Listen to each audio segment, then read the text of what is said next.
Hello, welcome back to my YouTube channel. This is beautiful butterfly.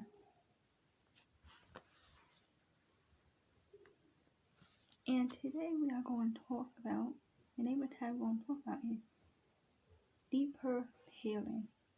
But first, I'm going to read Isaiah 53:5. We say, by his wounds we are healed. Now, to get in the story about deeper healing, here we go. On Easter Sunday 2020, the famous Christ the Redeemer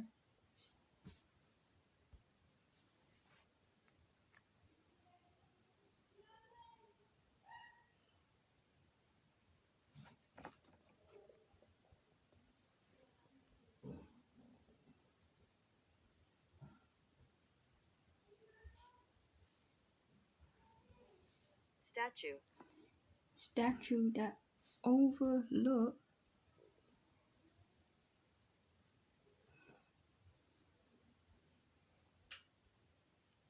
Rio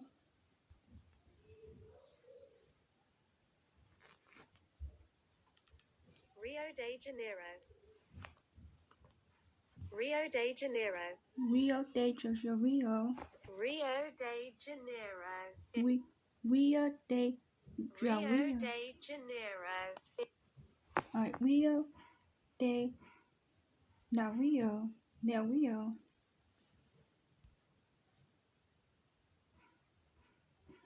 In Brazil, not really good at pronouncing the other name.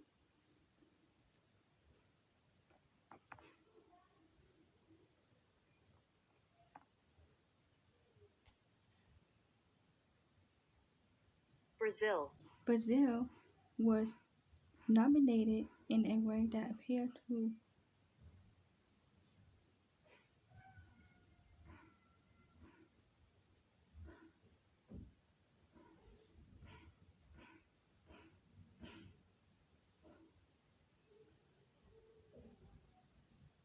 illuminate in a way that appeared to clothe Jesus in the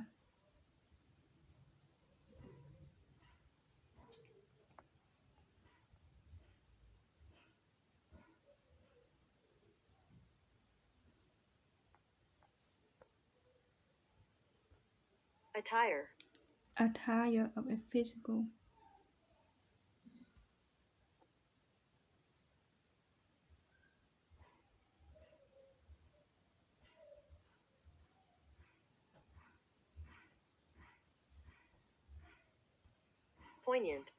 poignant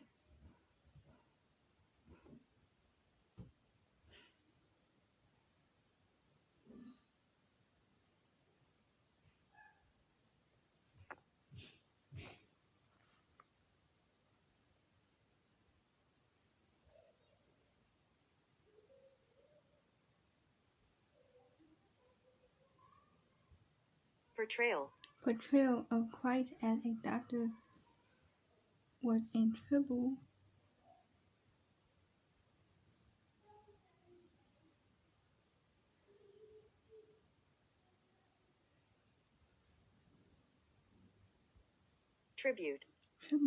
to the many frontline healthcare workers battling the coronavirus pandemic. The image brings to life the comic description of Jesus as our great physical, Mark 2:17.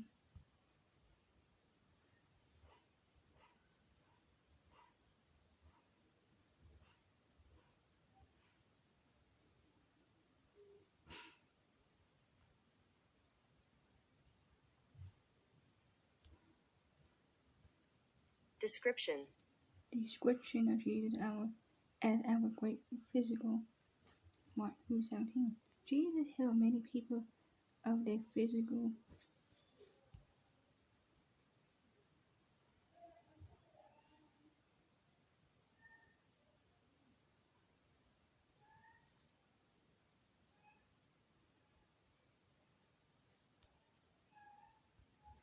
affliction, during his earthly ministry.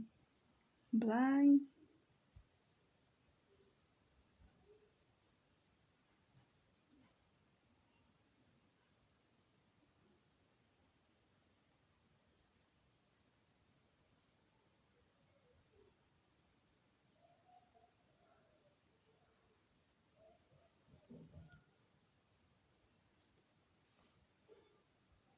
Bartimaeus, Bartimaeus, Bartimaeus, Bartimaeus, a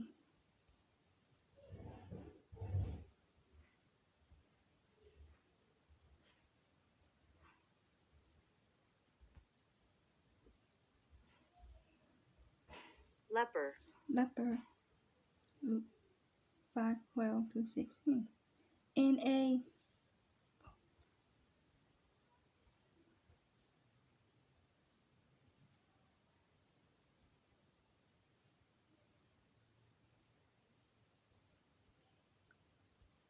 paralytic, parrot, paralytic, paralytic. paralytic, Him was also, I'm not really good at saying that word, paralytic, paralytic.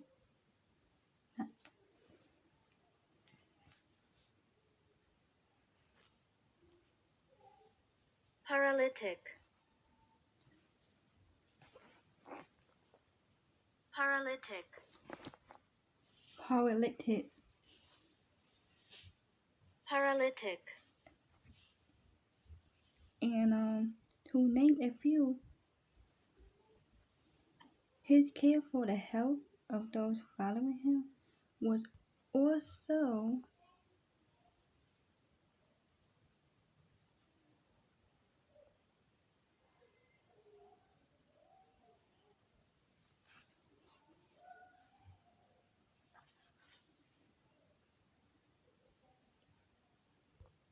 demonstrate, demonstrated and provided for their hunger by multiplying a simple meal to feed the masses.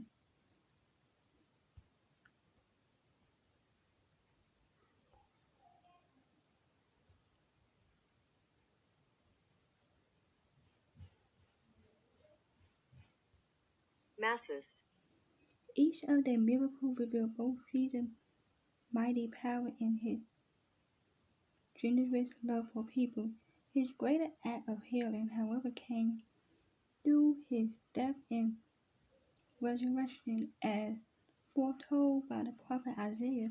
It is by Jesus whom we are healed of our growth, our worth,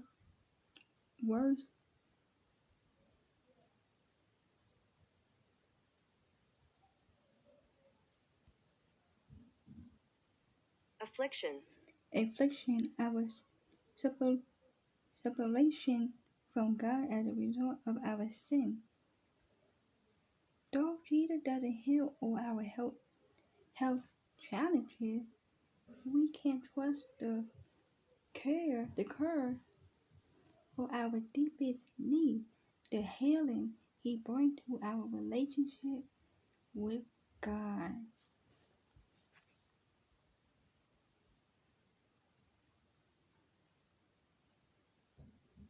And it told us there, though Jesus doesn't heal all our health challenges that we are facing in today's world, like the things that we're going through and while we're taking certain medication, we can trust the cure for our deepest need, the healing He brings to our relationship with God.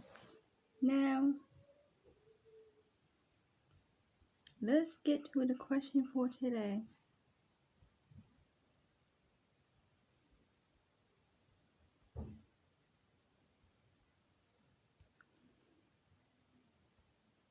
miraculous, How have you experienced the miraculous, miraculous spiritual healing of God? And how does your your healer,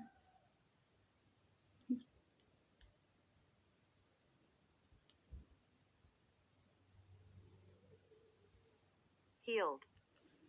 how does your healed relationship through Jesus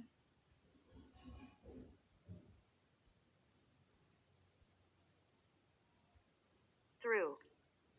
sacrifice help you bear up under your physical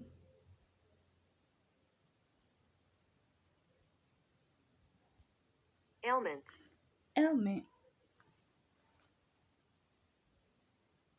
Jesus, thank you for the sacrifice that brings healing to my spiritual sickness. Help me to trust you in my physical challenge. Now let's go over to Isaiah chapter 53, verse 5.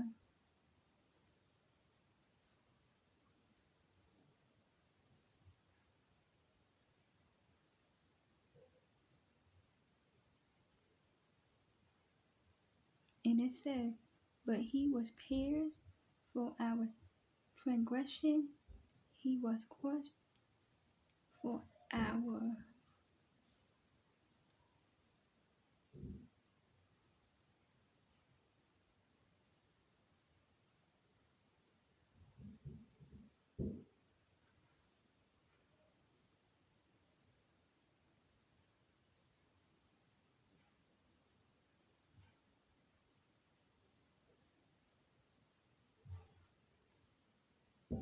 Iniquities. iniquities.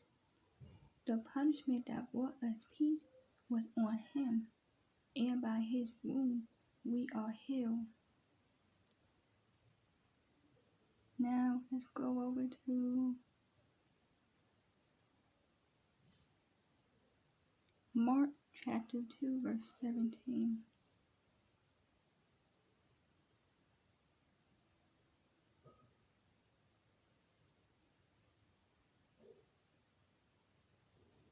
And it said, on hearing this, Jesus said to them, it is not the healthy who needs a doctor, but the sick. I have not come to call the righteousness, but sinners.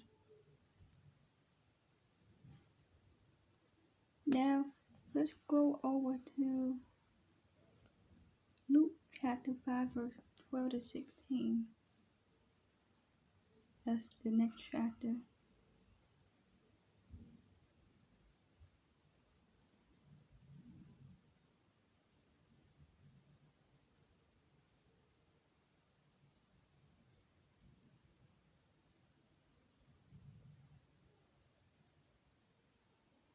And right here we go. While Jesus was in one of the towns, a man came along who was covered with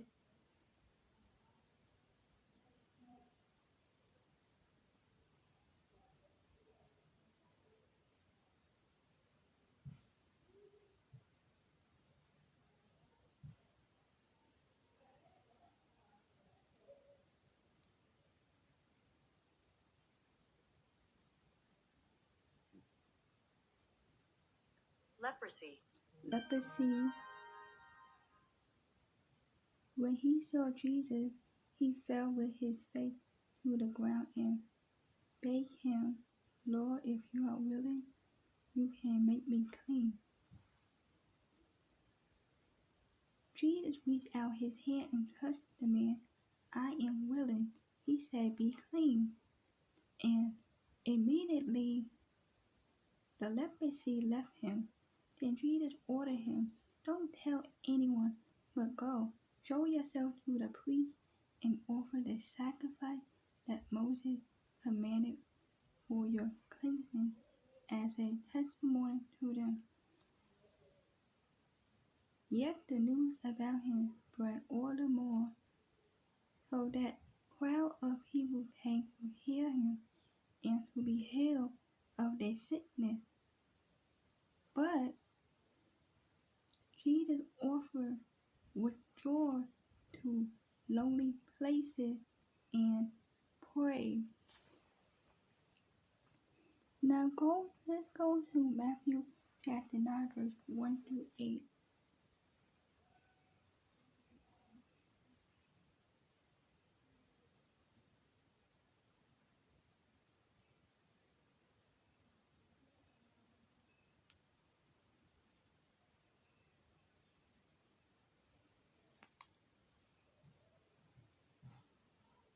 Matthew will be in the New Testament.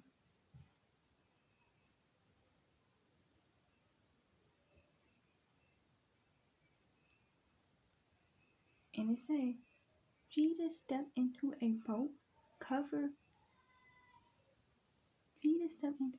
crossed over, and came to his own town.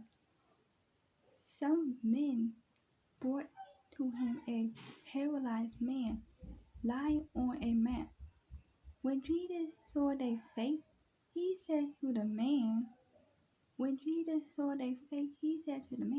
"Take heart, son, your sins are forgiven." At this, some of the teachers of the law said to themselves, "This fellow is..."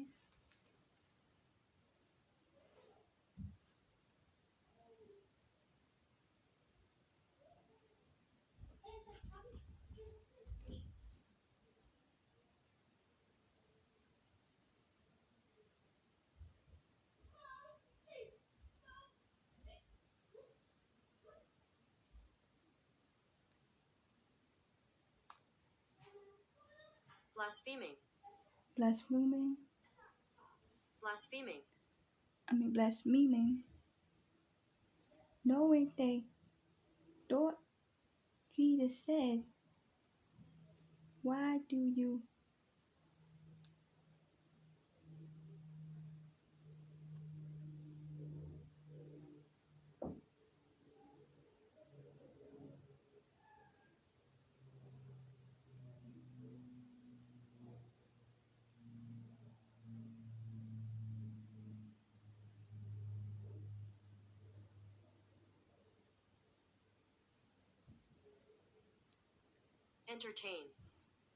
entertain evil thoughts in your heart? Which is easier, to say your sins are forgiven, or to say, "Get up and walk"? But I want you to know that the Son of Man has authority on earth to forgive sin. So he said to the paralyzed man, "Get up, take your mat, and go home." Then the man got up and went home. When the crowd saw this, they were filled with a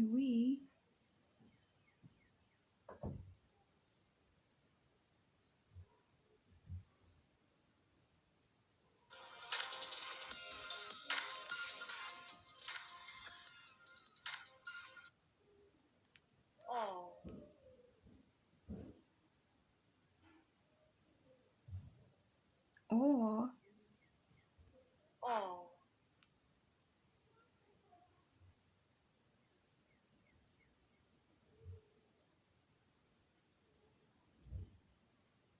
They were filled with awe, and they praised God who had given such authority to man. Now, let's go to John chapter 6, verse 1 to 13. It's right after Luke.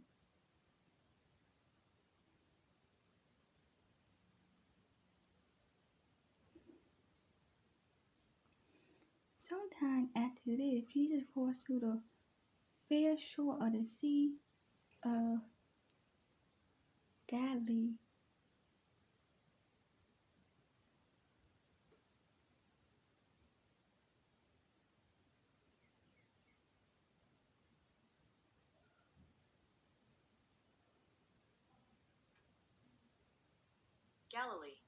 Galilee. That is the Sea of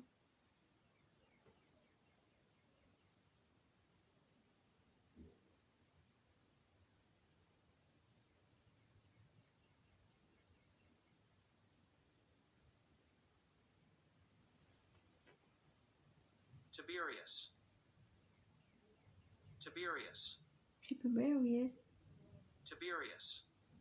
Tiberius, and a great crowd of people followed him because they saw the sign he had performed by healing the sick. Then Jesus went up on a mountainside and sat down with his disciples. The Jewish Passover festival was near. When Jesus looked up and saw a great crowd coming towards him, he said to Philip,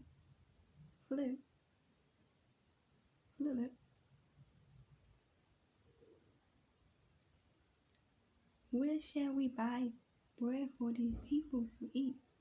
He asked this only to test him, for he already had in mind what he was going to do. Philip answered him, it would take more than a half a year wage to buy enough bread for each one to have a bite.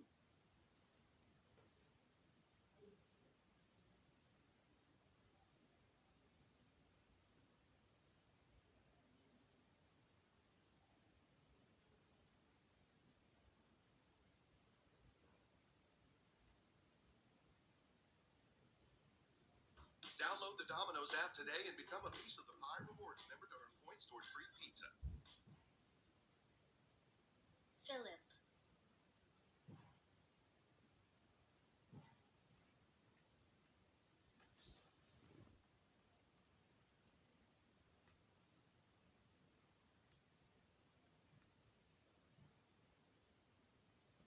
Philip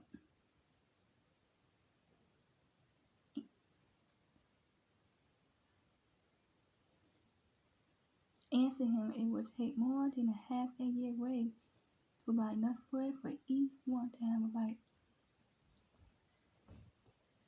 Wow, that is a lot of years. Another of his disciples, Andrew, Simon Peter's brother, spoke up. Here is a boy with 5 small barley.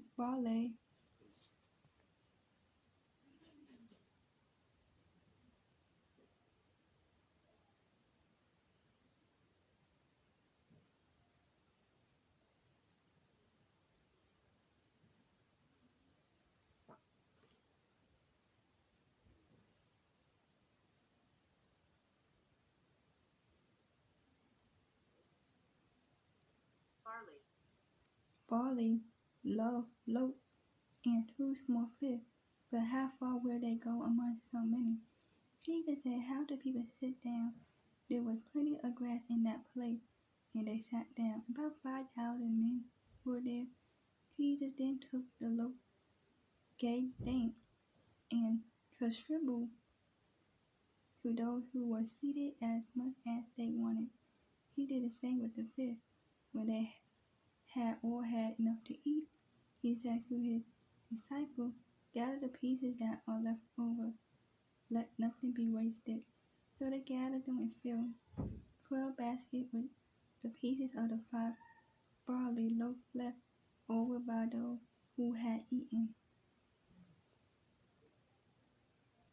Now,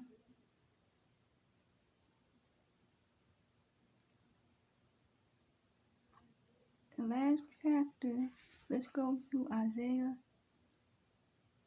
53 verse 5. We go read that one more time.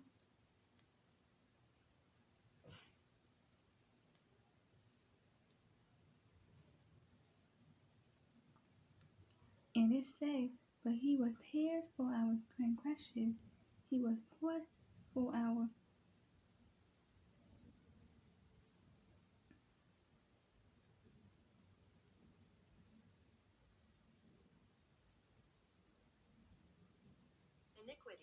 iniquities. The punishment that brought us peace was on him, and by his wounds we are healed. Now,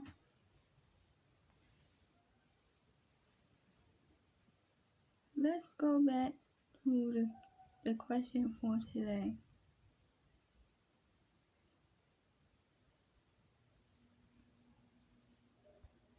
Miraculous. What the first Question: how had you experienced the miraculous spiritual healing of God?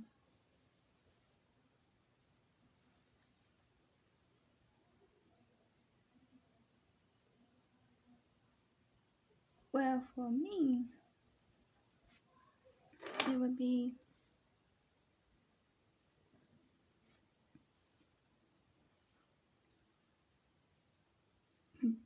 I haven't had a seizure for how many years?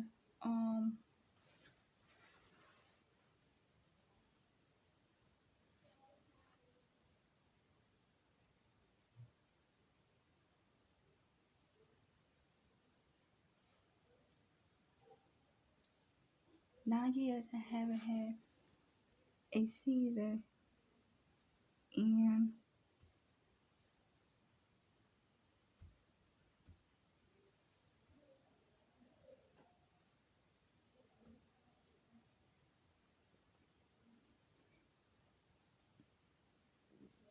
before when I had a seizure, I used to get like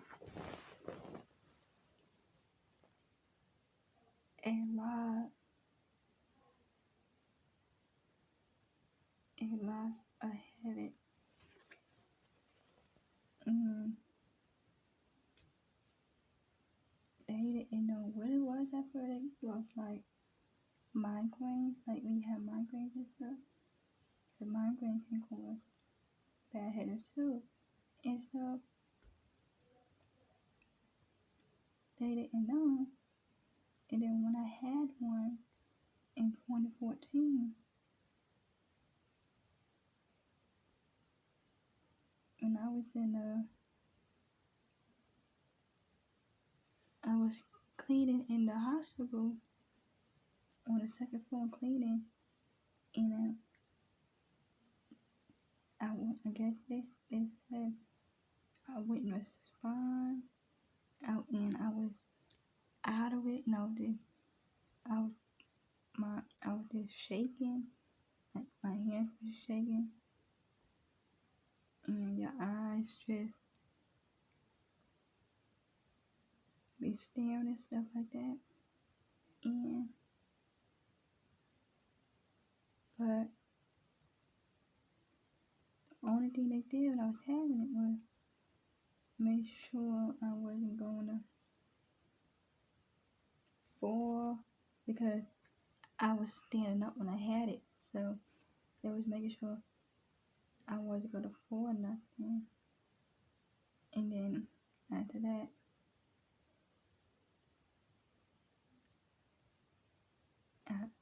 it went away. And I only had it for like 30 seconds. I haven't had a seizure when I was like, really was past 30 seconds.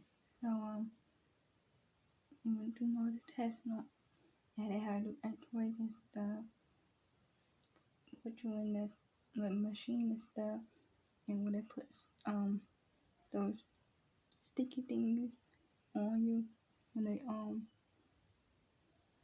testing your brain and stuff, they have to do that. So I don't know if they found anything, but they said I was having grandma seizures, and so that was the first time I had it. Then the other time I had it was when I was in counseling, and then I wasn't in. Well, the second time I had, like, I just saw like I saw the person like lips moving, but I couldn't hear, and she didn't really understand what I was saying. I guess I was talking, but she didn't understand what I was saying, or it had nothing to do with, I guess, the question she asked me.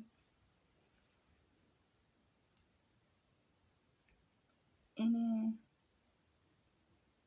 because I didn't really know if I was talking or not, because I couldn't hear myself talk, and I couldn't hear the person. But I could see, and I knew where I was at, and I recognized the person, and I knew, but I just couldn't hear that person. And so she asked me, so, and then after that, I guess after that, I must have came out of my season, and then she asked me to hand her phone. I handed her phone, but I don't know what she wanted the phone for, but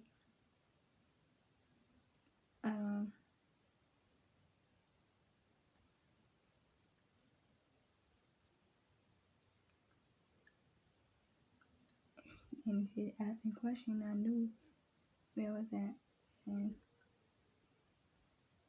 my mom said, "Do you want to go to the hospital?" And I said, "No." "Do you want to go to the hospital? Do you want to eat?" I chose to go out to dinner or going to the hospital. And after that, she made me an appointment, and over the second time I had it, then they gave me medication. Then we from the pill to taking the liquid because the pills was getting too big for me to take, and so that's what they did. And then after that,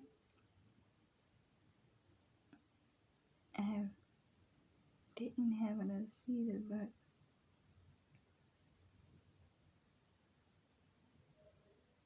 I did fall one time, but I laughed about it, and then my legs were shaking. I just laughed.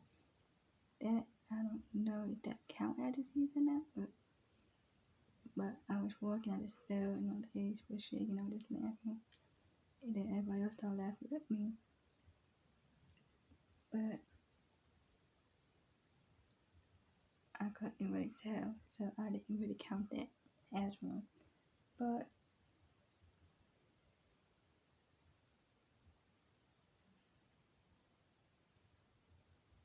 after that, I haven't had one ever since.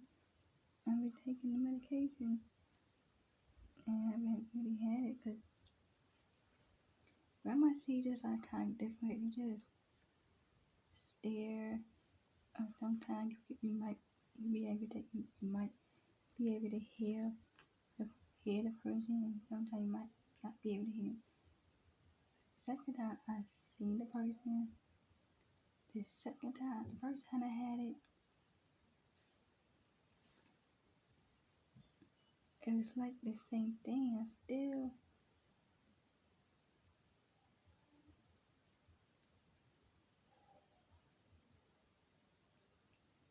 I couldn't really tell if somebody was watching me or not, but the first time I was out of it, my eyes probably just went up because I couldn't really tell what was going on, but I,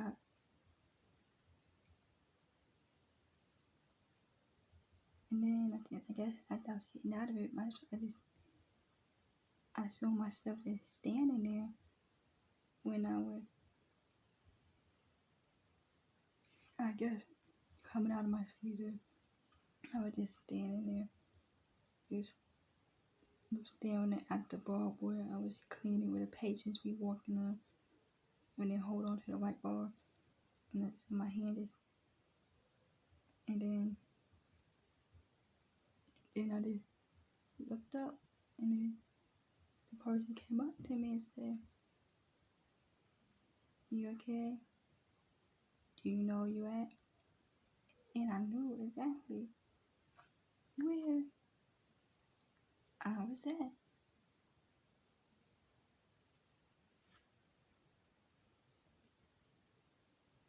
And Excuse me.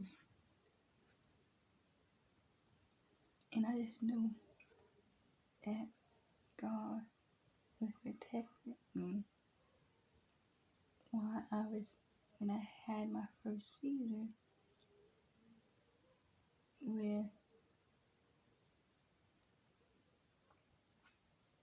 but lucky it happened in the hospital where people actually knew what I was having. But it was like God never was opening because I was able to remember everything where I was at. I knew my name and things like that, and so I knew my surroundings. The second I could see the person, and I knew where I was at, but I couldn't hear at all. When I was having the grandma seizure, I couldn't hear at all, and so until that I came out of it, I was able to hear the person. And when the person asked me, "Am I okay?" I said, "Mm-hmm." And then when she had me hear her phone, and then when I had the sick time, I guess she just wanted to get me real closer. But then, and fine. And then I stand up and actually feel weak. I'm okay. I'm starting to feel things like that. And so I knew my way about, and I just knew where I was at that time,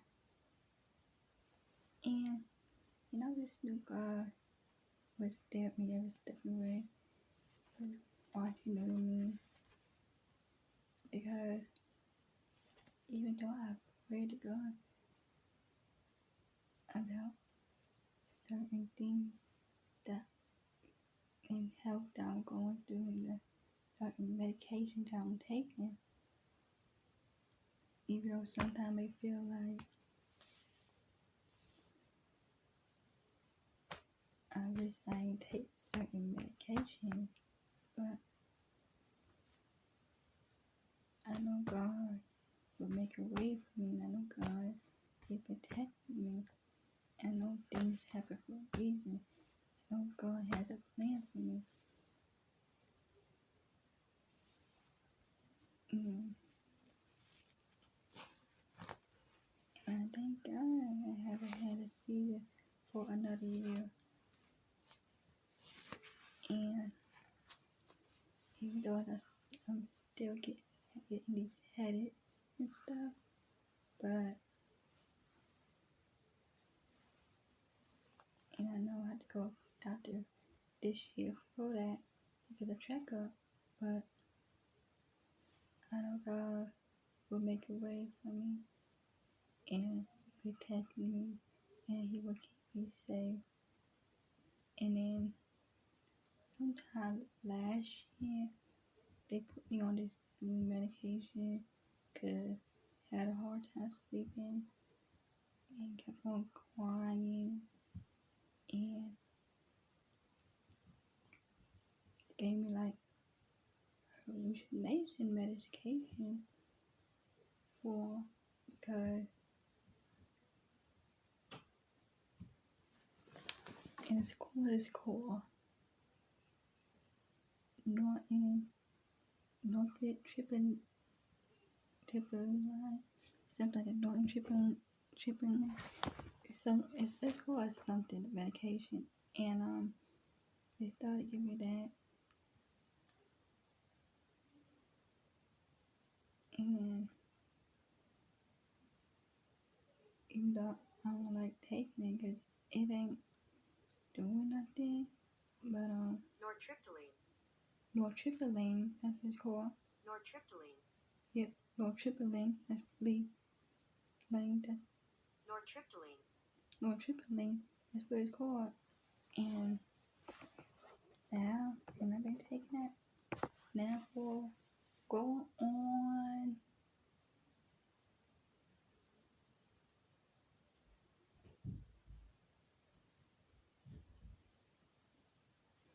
2 years now that I've been taking that. Never mind. They said, I thought you was feeling that. I thought the medicine was helping. I was like, no, I just gave up and wasn't doing that. Just taking it for taking it. And then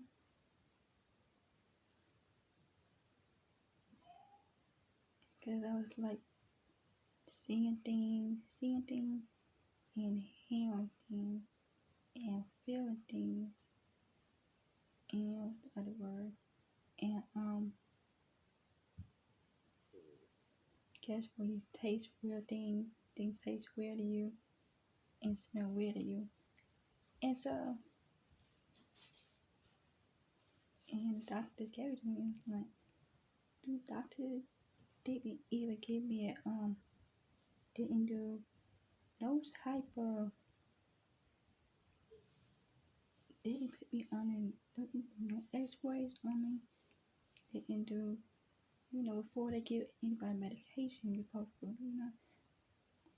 they usually will either put you on a machine, things like that, do tech one tests on you and things like that. And that doctor didn't do any of that. And doctor sitting there asking me questions. I wasn't feeling it. I was out of it, and so I was like, just sitting there crying and just yelling at because I was just getting frustrated with that doctor. And so, and things like that. And but now I haven't really thought about it, haven't think about it. I've been sleeping fine and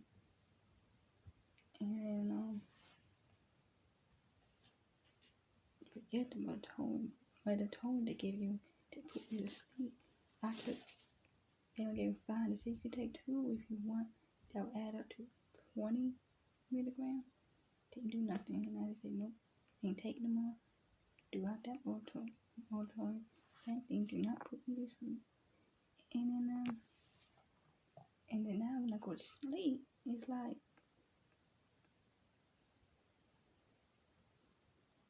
I don't know what they call that when you go to sleep in paranoid, whatever it's called when you're sleeping, you have a certain dream.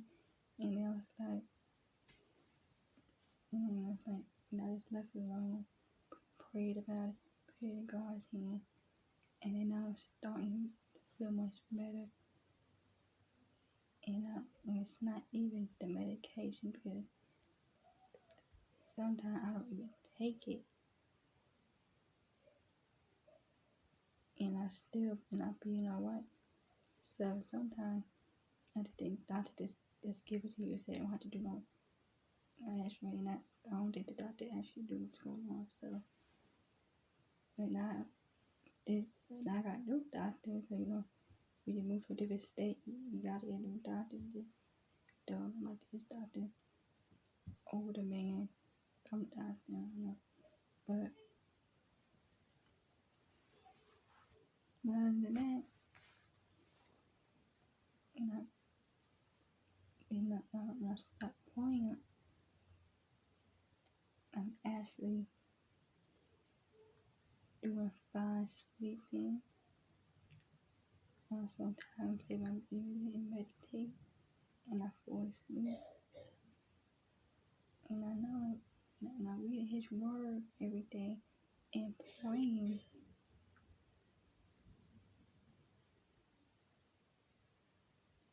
I know that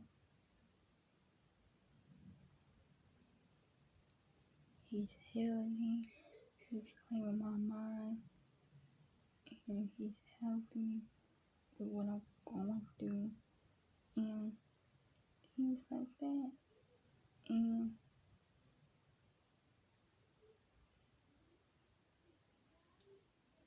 for that, I thank Him, and He just been helping me a lot because I no longer